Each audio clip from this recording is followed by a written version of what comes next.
ዛሬ ራእይ መጽሐፍ ከምዕራፍ 6 ጀምሮ ያለውን ሐሳብ ነው የምንመለከተው።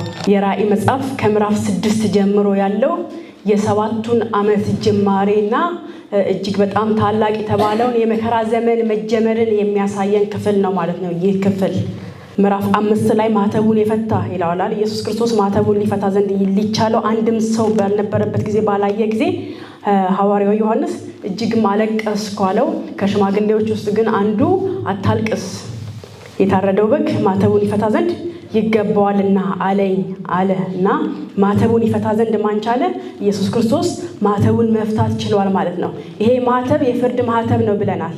እነዚህ ማተቦች የፍርድ ማተቦች ናቸው።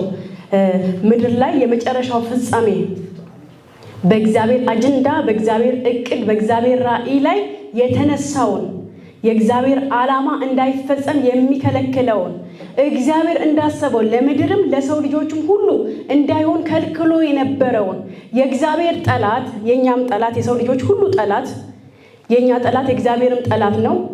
የእግዚአብሔር ጠላት የሰው ልጆች ሁሉ ጠላት የነበረው የመጨረሻው ጥፋት ፍርድ ሊፈጸምበት እንቅስቃሴ የሚጀምርበት ጊዜ ነው ማለት ነው። እና ይሄ ክፍል በሁለት መልኩ ይከፈላል። 7 ዓመት ነው፣ አንድ ሱባኤ ነው። 7 ዓመት ነው፣ 3 ዓመት ተኩል 3 ዓመት ተኩል ይሆናል ማለት ነው።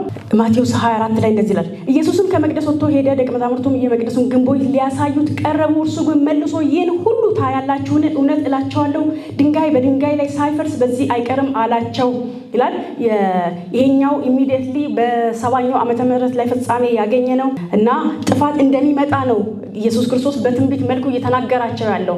እርሱ ከሄደ በኋላ እርሱ ላይ ከሚያደርሱት ደሙ በእኛና በልጆቻችን ላይ ይሁን ስላሉ ከዛ የተነሳ የሚመጣ ጥፋት አለ። መቅደሱ ይፈርሳል እና አንድም ድንጋይ በአንድ ድንጋይ ላይ ተደራርቦ እስከማይቀመጥ ድረስ ነው ጥፋት የሚመጣው እና ይሄን ሲናገር በ70ኛው ዓመተ ምህረት ላይ ተፈጽሟል። እግዚአብሔር በዚህ ጊዜ ኢየሩሳሌም ውስጥ የነበሩ ብዙ ቅዱሳኖች ነበሩ።